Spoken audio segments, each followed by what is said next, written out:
मासातील दुसरा सोमवार, तर आजसाठी आपल्याला कोणकोणती सामग्री लागते हे आपण जाऊन घेऊन. मागच्या सोमवारला शिवमूठ होती तांदळाची, तशीच आजची शिवमूठ आहे तिळाची.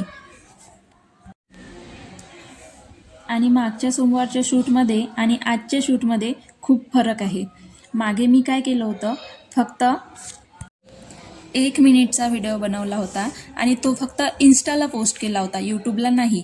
आणि त्यामध्ये एवढं सगळं कवर नाही झालेलं होतं, पण त्याला चांगले व्ह्यू आलेत. तर मला असं वाटलं की आता या सोमवारला मी लॉंग व्हिडिओचा शूट करू शकते. व्हिडिओ बनवणं माझ्यासाठी इतकं सोपं नसतं, पण तुम्हाला व्हिडिओ आवडत आहेत तर मला ते तुमच्यासाठी सोपं करावं लागलं. बाहेर निघताच आज इतकं ऊन होतं की पूर्ण घामाने ओले झाले मी.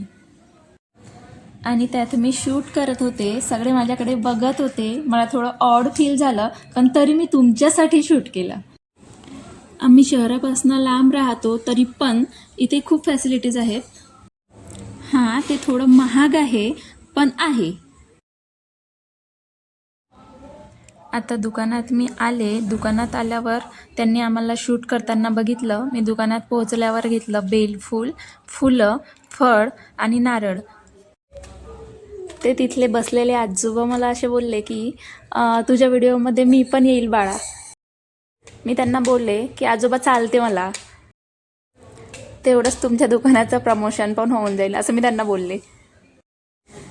तेवढ्यातच ते दादा असे बोलले की एक काम करा ना, मग तुम्ही पोस्ट करता ना इन्स्टाला यूट्यूबला व्हिडिओ, तर मग इन्स्टाला तुम्ही व्हिडिओ टाका आणि मला कोलॅब करा.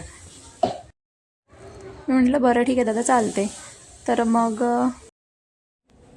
हा जो हार मी बघत आहे, हा हार मी घेणार नव्हते, पण तिथे गेल्यावर तो हार इतका सुंदर दिसत होता ना, असा एकदम ताजा. इथे आली तेव्हापासून असा मला एकदम ताजा प्रफुल्लित हार नाही पाहिलेला मी. तर आपल्या तिकडे कसं असते ना की एकदम ताजं असते आणि फुलांची हारांचे दुकान असे कुठे पण दिसते आपल्याला. इथे असं नाही आहे. प्रत्येक गोष्ट मिळते, पण प्रत्येक गोष्टीचे फक्त एकच दुकान आहे. आता माझं सगळं घेऊन झालं, आता मी घराकडे निघाली.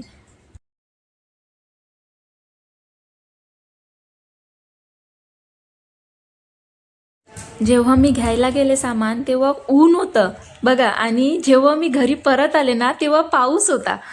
म्हणजे मला किती वेळ लागला असं सामान घ्यायला, जास्तीत जास्त 10-15 मिनिट. मग त्या 15 मिनिटांमध्ये जाताना ऊन आणि येताना पाऊस.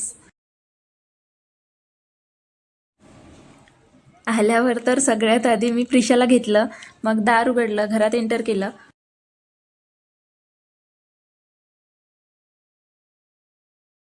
आणि आणलेलं सगळं सामान ताटात काढलं.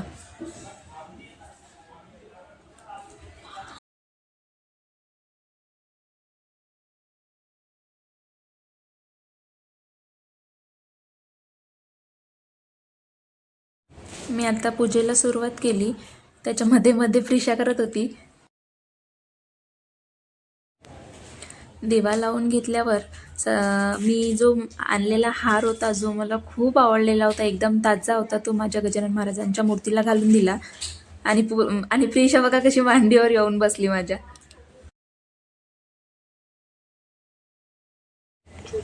आपल्याला माहितीच आहे, आपण सोमवारला आधी शंकराची पूजा करतो आणि आपल्या देवाची पूजा झाल्यानंतर आपल्या देवाची म्हणजेच आपल्या पती परमेश्वरची टिक्का लावून पाया पडतो. आपले पती परमेश्वर म्हणजेच शंकराचं रूप.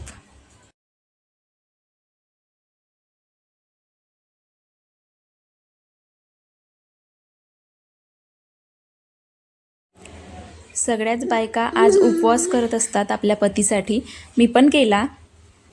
लहानपण आणि श्रावण सोमवार याचं काही जवळचं नातं आहे. कारण तेव्हा काय व्हायचं, आपण जिल्हा परिषद शाळेत जायचो आणि आपल्याला सकाळची शाळा राहायची, त्याची आपण खूप आतुरतेने वाट पाहायचो. आणि शनिवारी पण आपण आतुरतेने वाट पाहतच होतो. तसंच श्रावण सोमवारी पण सकाळची शाळा राहायची. आणि सकाळच्या शाळेचा आनंद हा काही वेगळाच असायचा, कारण शाळा झाली की दिवसभर खेळायचो आपण. जेवढं आपण खेळायचो ना, आपल्या वेळात जेवढे लेकरं खेळायचे ना, तेव्हाचे खेळ पण नाही राहिले आता ना, तेव्हाचे लेकरं राहिले आता. कारण आता कोणी खेळायला पण जात नाही, कारण आता आले मोबाईल आणि सगळ्यांकडे मोबाईलच असतात, हे सगळ्यांना माहितीच आहे. आपल्या वेळेसचा काही आनंदच वेगळा होता खेळायचा. तेव्हा आपल्याला मोबाईल काही समजायचंच नाही आणि आपल्या डोळ्यासमोर एकच राहायचं की खेळणं बस. आणि हो एक मला अजूनही नाही समजलं की श्रावण सोमवारी सकाळची शाळा का राहायची. कारण मला तर नाही माहिती, तुम्हाला माहिती असेल तर मला कमेंटमध्ये नक्की सांगा की सकाळची शाळा का राहायची.